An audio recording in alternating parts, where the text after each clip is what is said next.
বৈশ্বিক প্রযুক্তি খাতে প্রবাসী বাংলাদেশিদের সম্পৃক্ততা, সেমিকন্ডাক্টর শিল্পের উন্নয়ন এবং উন্নত উৎপাদন ব্যবস্থাকে সামনে রেখে রাজধানীর তেজগাঁওয়ের নব থিয়েটারে শুরু হলো দুদিনব্যাপী ন্যাশনাল সেমিকন্ডাক্টর সিম্পোজিয়াম এবং biotechnology, electronics, AI and robotics summit 2026।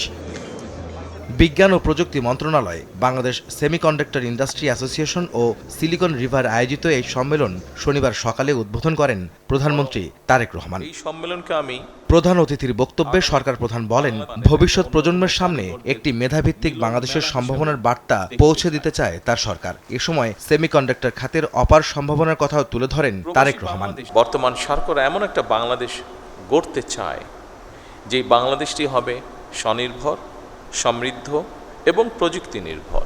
এই সম্মেলনের মাধ্যমে আমরা বর্তমান এবং ভবিষ্যৎ প্রজন্মের সামনে আমাদের সর্বোচ্চ যে চেষ্টা, সেটা হচ্ছে একটা মেধা ভিত্তিক বাংলাদেশের সম্ভাবনার বার্তাটা পৌঁছে দেওয়া।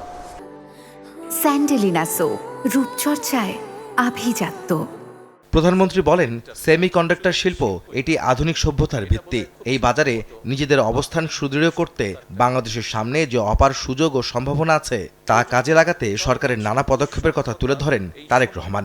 মোবাইল ফোন থেকে শুরু করে আধুনিক কলকারখানা কিংবা মহাকাশ স্যাটেলাইট, প্রত্যেকটা ক্ষেত্রে সেমিকন্ডাক্টর অপরিহার্য। সুতরাং এই মার্কেটে প্রবেশ করার জন্য বাংলাদেশের সামনে একটা অপার সম্ভাবনা এবং সুযোগ বিদ্যমান। আমি দৃঢ়ভাবে আশা করি 2030 সালের মধ্যে সেমিকন্ডাক্টর শিল্প থেকে রফতানি আয়ের যে লক্ষ্যমাত্রা নির্ধারণ করা হয়েছে, ইনশাল্লাহ বাংলাদেশ সেটা পূরণ করতে সক্ষম হবে। বর্তমান সরকার সব বাধা মোকাবেলা করেই দেশকে এগিয়ে নিতে চায় জানিয়ে প্রধানমন্ত্রী বলেন, নানা চ্যালেঞ্জের মধ্যেও দেশকে এগিয়ে নিতে যারা কাজ করবে তাদের পাশে থাকবে বর্তমান সরকার। আমাদের সামনে নিঃসন্দেহে বহুমাত্রিক চ্যালেঞ্জ আছে, তবে সকল সীমাবদ্ধতাকে অতিক্রম করে এগিয়ে যাওয়ার অদম্য ইচ্ছাই কিন্তু আমাদের রয়েছে। বর্তমান সরকার ইতিমধ্যে সেমিকন্ডাক্টর শিল্পের জন্য ব্যবসা বান্ধব পরিবেশ তৈরিতে সর্বাত্মক পরিকল্পনার বাস্তবায়নের কাজ শুরু করেছে।